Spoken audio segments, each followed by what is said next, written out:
Suivre les progrès dans la mise en œuvre des contributions déterminées au niveau national, communiquer sur les mesures d'atténuation en tenant compte des aspects financiers sont entre autres les objectifs des BTR et de ce rapport biennal. Le rapport biennal de transparence est un outil qui permettra au gouvernement de présenter ses effets de transparence climatique d'une part, mais aussi de mieux planifier les actions sur le développement durable, de faciliter la mise en œuvre de la Convention cadre des Nations Unies sur les changements climatiques et d'autres accords multilatéraux sur l'environnement visant à protéger et restaurer l'environnement mondial. L'atelier de validation offre une opportunité de faire un bilan des travaux au niveau du Conseil national climat.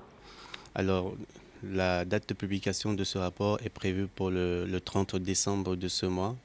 Ensuite, nous passerons à d'autres étapes, notamment des sessions d'analyse technique avec les experts internationaux qui poursuivront avec la validation, la révision du rapport et les recommandations qui seront faites nous permettront d'améliorer les résultats, les données de notre 4e communication nationale sur les changements climatiques. Les attentes de ce premier rapport pour le Gabon ne sont pas négligeables, surtout pour les secteurs impactés. Ce qui a déjà été fait comme plan stratégique d'adaptation et à quel niveau le Gabon est, pour ensuite faire un état de lieu pour nous permettre de trouver de nouvelles stratégies d'adaptation pour faire face au changement climatique qui touche énormément le Gabon, surtout sa façade littorale. Comme de nombreux autres pays à travers le monde, le Gabon est lui aussi affecté par les effets du changement climatique.